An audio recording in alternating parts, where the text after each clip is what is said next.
I lie awake, thinking of the days gone.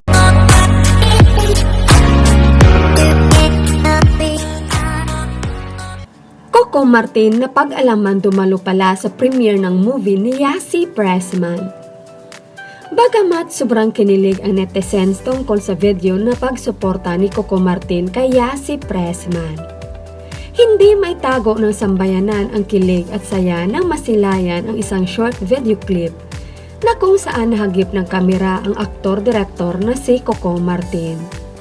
Kung matatandaan ay inilabas ang movie ni Yasi Pressman noong November 19, 2021.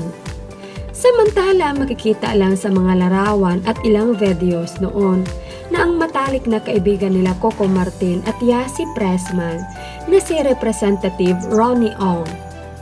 Subalit kamakailan lang may lumabas na video kung saan makikita si Coco Martin. Gayon pa man na pag-alaman na sobrang napakabisi ni Coco Martin at nasa lock-in taping ang aktor by the time.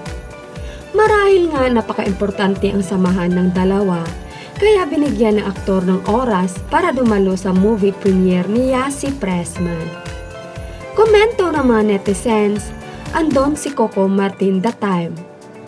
Kaya sobra ang galit ng fan ni Julia kahit sila magkasama sa ang probinsyano, may time din na bisitahin ni Coco Martin si Yasi Pressman. Si Coco talaga yon at si Representative Ronnie Ong.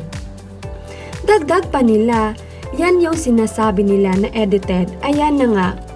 Ang video kung kilala nila si Coco Martin at idol nila yan, ayaw pa tanggapin.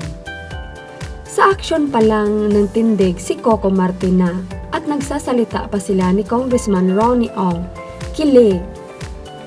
Sa kabilang banda, walang komento simula kay Yasi Pressman tungkol sa isyong ito. Recently,